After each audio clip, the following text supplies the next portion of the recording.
सोचिए अप्रैल 2026 का महीना है। शुमाली हिंदुस्तान और पाकिस्तान के खेतों में फसलें कटाई के लिए बिल्कुल तैयार खड़ी हैं।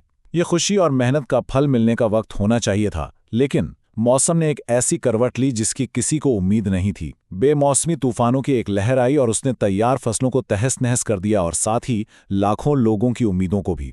तो आज हम इसी तबाही की गहराई में जाएंगे, समझेंगे कि इसके पीछे की वजूहात क्या हैं और ये देखेंगे कि क्या हम एक ज्यादा महफूज मुस्तकबिल की तरफ बढ़ सकते हैं। इस पूरे तज्जिये में हम 5 हिस्सों पर नज़र डालेंगे। सबसे पहले मुहासरे में एक फसल, फिर हम देखेंगे कि मौसम का नया मामूल क्या है। इसके बाद बात होगी मईशत पर इसके असरात की, फिर हम देखेंगे कि मैदान अमल में इससे कैसे निपटा जा रहा है, और आखिर में एक लचकदार मुस्तकबिल की तामीर पर बात करेंगे। तो आइए अपने पहले हिस्से शुरू करते हैं, मुहासरे में एक फसल। ज़रा तसव्वुर कीजिए, अप्रैल 2026, शुमाली हिंदुस्तान और पाकिस्तान के खेत सुनहरी फसलों से लदे हुए हैं और कटाई का इंतजार कर रहे हैं। लेकिन फिर अचानक आसमान पर गहरे बादल छा जाते हैं और एक ऐसा तूफान आता है जो किसी खतरे की घंटी से कम नहीं था। ऑल इंडिया किसान सभा के सदर अशोक धावले इस सूरत-हाल को कुछ यूं बयान करते हैं। फसलों की इस हालिया तबाही ने इन लाखों किसानों और ज़री मजदूरों की उम्मीदों पर पानी फेर दिया है, जो इस बार एक बहुत ही शानदार फसल की उम्मीद लगाए बैठे थे। ये सिर्फ फसलों का नुकसान नहीं था, ये अनगिनत खानदानों के ख्वाबों का टूटना था। तो ये नुकसान आखिर था कितना बड़ा? अंदाजा है कि कई अजला में 20 से 30% तक फसलें तबाह हो गईं। ये सिर्फ कुछ आदाद व शुमार नहीं है, बल्कि ये इस बात की निशानदेही करते हैं कि ये ज़रई बुहरान कितना संगीन था, जिसने हज़ारों खानदानों की रोजी रोटी को बराए रास्त खतरे में डाल दिया। आइए इस तबाही को ज़रा और करीब से देखते हैं। कौन कौन सी फसलें थीं जो इसकी जद में आईं? गंदम, सरसों, चना, यहाँ तक कि फल और सब्जियां भी नहीं बचें। और सबसे बुरी बात थी इस तूफान का वक्त। ये ठीक रबी की फसल की कटाई के दौरान या इससे कुछ ही पहले आया। नुकसान भी कई तरह का हुआ। ओलों ने फसल को जख्मी किया, तेज़ हवाओं ने उसे ज़मीन पर बिछा दिया और मुसलसल नमी ने अनाज का मियार ही ख़राब कर दिया। पंजाब, हरियाणा से लेकर मध्य प्रदेश और पाकिस्तान तक एक बहुत बड़ा इलाका इसकी लपेट में आया। अब आते हैं अपने दूसरे हिस्से की तरफ, मौसम का नया मामूल। सवाल ये पैदा होता है कि आखिर ये सब कुछ अचानक क्यों हुआ? इसका जवाब हमारे बदलते हुए मौसम में छुपा है। तो आइए इस फौरी मसले से हटकर इसकी बुनियादी वजह को समझने की कोशिश करते हैं और बात करते हैं एक ऐसे मौसमी निज़ाम की जिसे मगरबी हवाएं या वेस्टर्न डिस्टर्बेंसेस कहा जाता है। तो ये वेस्टर्न डिस्टर्बेंसेस हैं क्या? आप यूं समझे कि ये बहीरा रोम यानी मेडिटरेनियन के इलाके से उठने वाले मौसमी निज़ाम हैं, और रिवायती तौर पर यही निज़ाम शुमाली हिंदुस्तान, पाकिस्तान और मगरबी हिमालय के लिए सर्दियों और बहार के शुरू में बारिश लाते थे, जो यहाँ की ज़राअत और पानी की ज़रूरियात के लिए बहुत अहम थे। लेकिन अब सूरत-ए-हाल बिल्कुल बदल चुकी है। इस स्लाइड पर आप पुराने और नए मौसम का फ़र्क साफ देख सकते हैं। एक तरफ था रिवायती मौसम, काबिल पेशन गोई, हल्की बारिशें जो फसलों को जिंदगी देती थीं, और दूसरी तरफ है हमारा नया मामूल, बेतरतीब शदीद तूफान जो मदद करने के बजाय कटाई के लिए तैयार फसलों को ही तबाह कर रहे हैं। और सबसे खतरनाक बात यह है कि अब तूफान एक के बाद एक आ रहे हैं, जिससे संभलने का कोई मौका ही नहीं मिल रहा। और यही नुक्ता समझना बहुत ज़रूरी है। मौसमी वाक़यात के दरमियान ये जो वक्फा कम होता जा रहा है, यही असल ख़तरा बनकर उभर रहा है।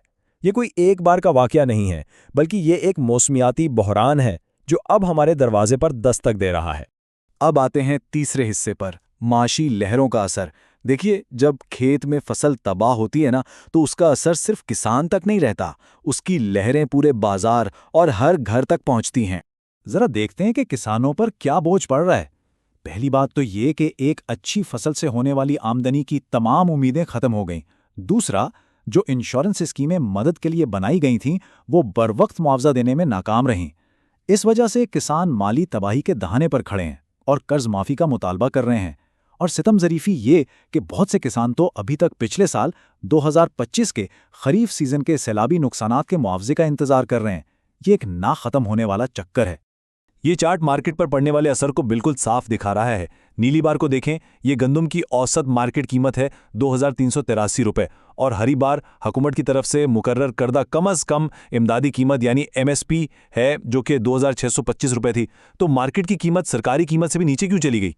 क्योंकि बारिश से भीगे और ख़राब अनाज का मयार गिर गया था, जिसकी वजह से किसानों को अपनी मेहनत का वो मुआवजा भी नहीं मिल रहा था जिसका उनसे वादा किया गया था।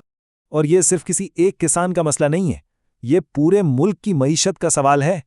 مثال کے طور پر پاکستان کی مجموعی قومی پیداوار یعنی جی ڈی پی کا تقریباً 19% حصہ زراعت سے آتا ہے، تو جب فصلیں تباہ ہوتی ہیں تو اس کا جھٹکا پوری معیشت کو محسوس ہوتا ہے۔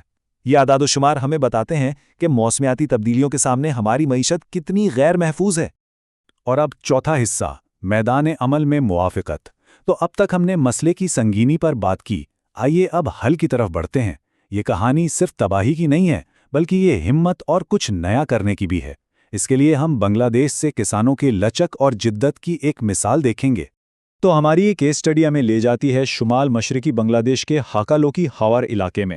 یہ ایک ماحولیاتی طور پر بہت نازک دلدلی علاقہ ہے جہاں کھیتی باڑی کرنا خود ایک بہت بڑا چیلنج ہے۔ یہیں کے سرسوں کے کاشتکاروں نے ہمیں سکھایا ہے کہ بدلتے موسم کا مقابلہ کیسے کیا جا سکتا ہے۔ تو آخر ان کسانوں نے کیا کیا؟ یہ ٹیبل ان کی شاندار حکمت عملیوں کو دکھاتا ہے۔ مثال کے طور پر جب مٹی میں نمی کم ہوتی ہے تو تقریباً 60% کسان سیلاب کے بعد بچ جانے والی زرخیز مٹی کو استعمال کرتے ہیں۔ جب شدید بارش کا خطرہ ہوتا ہے تو تقریباً 75% کسان ہوشیاری سے بوائی کا وقت ہی اکتوبر نومبر میں لے جاتے ہیں، اور فصل کو اولوں سے بچانے کے لیے 65% کسان وقت سے پہلے ہی بوائی کر لیتے ہیں۔ یہ صرف اعداد و شمار نہیں ہے، یہ اس بات کا ثبوت ہے کہ کسان حالات سے لڑ رہے ہیں اور نئے طریقے اپنا رہے ہیں۔ اور اب پانچواں اور آخری حصہ، ایک لچکدار مستقبل کی تعمیر۔ انفرادی کسانوں کی کوششیں واقعی قابل تعریف ہیں، لیکن اگر ہمیں طویل مدتی حل چاہیے تو ہمیں ان مقامی کوششوں کو قومی سطح کی حکمت عملی میں بدلنا ہوگا۔ اس سلسلے میں پہلا بڑا آئیڈیا ہے کلائمیٹ سمارٹ ایگریکلچر۔ یہ ایک ایسا طریقہ ہے جس کے 3 بڑے مقاصد ہیں۔ پہلا، کسان کی آمدنی اور پیداوار کو بڑھانا۔ دوسرا، فصلوں کو موسمیاتی تبدیلیوں کا مقابلہ کرنے کے قابل بنانا۔ اور تیسرا، ماحول کو نقصان پہنچانے والی گیسوں کے اخراج کو کم کرنا۔ اسی لیے اسے ایک ٹرپل ون اپروچ کہا جاتا ہے۔ تو عملی طور پر یہ کلائمیٹ سمارٹ ایگریکلچر کیسا لگتا ہے؟ اس میں ایسی فصلوں کی اقسام تیار کرنا شامل ہے جو خشک سالی اور شدید گرمی کو برداشت کر سکیں۔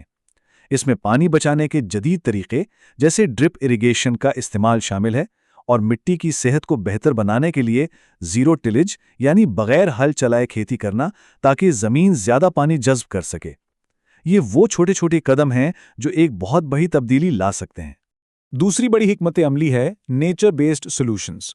اس کا مطلب بہت سادہ ہے، ہم اپنی مشکلات کا حل ٹیکنالوجی کے بجائے قدرت میں ہی تلاش کریں۔ یعنی ہم جنگلات، دریاؤں اور دلدلی علاقوں کی حفاظت کریں، انہیں بحال کریں اور ان کی مدد سے اپنے معاشرتی چیلنجز جیسے سیلاب اور پانی کی کمی کا مقابلہ کریں۔ اور اس کی ایک بہترین مثال ریچارج پاکستان پروجیکٹ ہے۔ آئیے اس کے مراحل کو دیکھتے ہیں۔ یہ پروجیکٹ سیلاب کے پانی کو تباہی بننے سے روکتا ہے اور اسے ایک قیمتی اثاثے میں بدل دیتا ہے۔ اس کے ذریعے 35,000 ایکڑ سے زیادہ تباہ شدہ جنگلات اور زمین کو دوبارہ زندگی دی جا رہی ہے۔ یہ اضافی پانی زیر زمین پانی کے ذخائر کو پھر سے بھرتا ہے، اور آخر میں اس کا مقصد 1 کروڑ لوگوں کو سیلاب کے خطرے سے بچانا اور ان کے لیے پانی کی فراہمی کو یقینی بنانا ہے۔ یہ قدرت کی طاقت کو استعمال کرنے کا ایک شاندار نمونہ ہے۔ تو آخر میں ہمارے سامنے یہی ایک بڑا سوال کھڑا ہے، جیسے جیسے شدید موسم ہماری نئی حقیقت بنتا جا رہا ہے، ہم اپنی کمزوری کو مضبوطی اور لچک میں کیسے تبدیل کریں گے؟ اس سوال کا جواب ہی ہمارے زرعی اور معاشی مستقبل کا تعین کرے گا۔